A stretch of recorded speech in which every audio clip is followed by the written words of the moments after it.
Hello, എല്ലാ കൂട്ടുകാർക്കും daily current അഫയേഴ്സിൻ്റെ ഏറ്റവും പുതിയൊരു ക്ലാസ്സിലേക്ക് സ്വാഗതം. നമ്മളിന്ന് പഠിക്കുന്നത് 2024 ഒക്ടോബർ 20 കറണ്ട് അഫയേഴ്സ് ചോദ്യങ്ങളാണ്.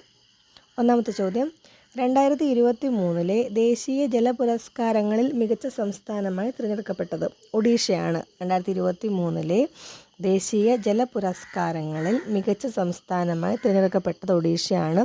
2ാം സ്ഥാനം ഉത്തർപ്രദേശിനും 3ാം സ്ഥാനം പുതുച്ചേരിക്കും ഗുജറാത്തിനും കൂടി 3ാം സ്ഥാനം. 2023 ദേശീയ ജല പുരസ്കാരങ്ങളിൽ മികച്ച സംസ്ഥാനം ഒഡീഷയാണ്. 2ാം സ്ഥാനം ഉത്തർപ്രദേശും 3ാം സ്ഥാനം പുതുച്ചേരിയും ഗുജറാത്തും. ഈ ജലപുരസ്കാരം എന്തിനു വേണ്ടിയാണ് കൊടുക്കുന്നതെന്ന് ചോദിച്ചാൽ, രാജ്യത്തെ മികച്ച ജലസംരക്ഷണ മാതൃകകൾക്ക് കേന്ദ്ര ജലശക്തി മന്ത്രാലയം നൽകുന്ന പുരസ്കാരമാണ് ജല പുരസ്കാരം, ദേശീയ ജല പുരസ്കാരം. അടുത്ത ചോദ്യം, 2024 ഒക്ടോബറിൽ യാസ് ആണവ ഭൂഖണ്ഡാന്തര ബാലിസ്റ്റിക് മിസൈലിലൂടെ പരീക്ഷണം നടത്തിയ രാജ്യം. 2024 ഒക്ടോബറിൽ യാസ് ആണവ ഭൂഖണ്ഡാന്തര ബാലിസ്റ്റിക് മിസൈലുകളുടെ പരീക്ഷണം നടത്തിയ രാജ്യം റഷ്യയാണ്. 2024 ഒക്ടോബറിൽ യാസ് ആണവ ഭൂഖണ്ഡാന്തര ബാലിസ്റ്റിക് മിസൈലുകളുടെ പരീക്ഷണം നടത്തിയ രാജ്യം റഷ്യ. അടുത്ത ചോദ്യം, കേരളത്തിലെ ആദ്യ Basheer museum and reading room മതിലുകൾ നിലവിൽ വരുന്നത് എവിടെയാണ്? ദയാപുരം, കോഴിക്കോട്ട് ദയാപുരത്താണ് കേരളത്തിലെ ആദ്യ Basheer museum and reading room മതിലുകൾ നിലവിൽ വരുന്നത് എവിടെയാണ്? കോഴിക്കോട്ട് ദയാപുരത്താണ്. അടുത്ത ചോദ്യം, തൊഴിലിടങ്ങളിൽ സ്ത്രീകൾക്ക് നേരെയുള്ള ലൈംഗിക അതിക്രമങ്ങൾ തടയുന്നതിനുള്ള പോഷ് ആക്ട് ഫലപ്രദമായി നടപ്പിലാക്കുന്നതിനുള്ള വനിതാ ശിശു വികസന വകുപ്പിൻ്റെ കംപ്ലൈൻറ്റ് പോർട്ടൽ ഏതാണ്? പോഷ്.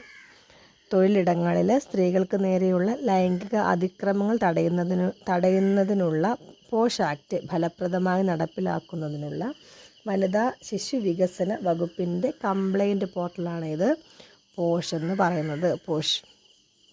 അടുത്ത ചോദ്യം, 2026 യുനെസ്കോയുടെ ലോക പുസ്തക തലസ്ഥാനമായി തിരഞ്ഞെടുക്കപ്പെട്ട നഗരം ഏതാണ്? അത് റബാത്താണ്. അപ്പോൾ റബാത്ത് എന്ന് പറഞ്ഞാൽ എവിടെയാണെന്നറിയാമോ?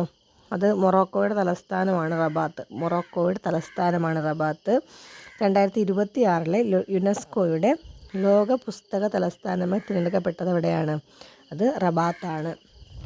അടുത്ത ചോദ്യം, 2024 നവംബറിൽ ത്രിദിന സന്ദർശനത്തിനായി ഇന്ത്യയിലേക്ക് എത്തുന്ന ജർമ്മൻ ചാൻസലർ ഒലാഫ് ഷോൾസ് ആണ്.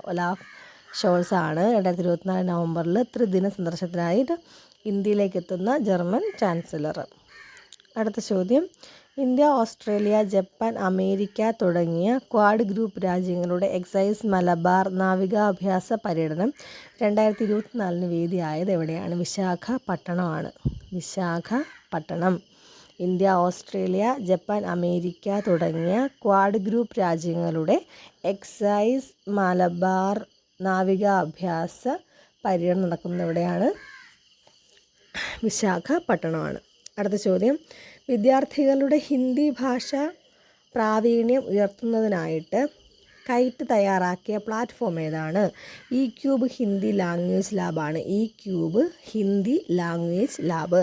വിദ്യാർത്ഥികളുടെ ഹിന്ദി ഭാഷാ പ്രാവീണ്യം ഉയർത്തുന്നതിനായിട്ട് കൈറ്റ് തയ്യാറാക്കിയ പ്ലാറ്റ്ഫോം ഏതാണ്? ഇ ക്യൂബ് ഹിന്ദി ലാംഗ്വേജ് ലാബാണ്. അടുത്ത ചോദ്യം, 2024 ഒക്ടോബറിൽ അന്തരിച്ച ബാലചന്ദ്രൻ വടക്കേടത്ത് ഏത് മേഖലയുമായിട്ട് ബന്ധപ്പെട്ടിരിക്കുന്നു? സാഹിത്യവുമായിട്ട് ബന്ധപ്പെട്ട വ്യക്തിയാണ് Balachandran Vadakkedath. Okay, thank U.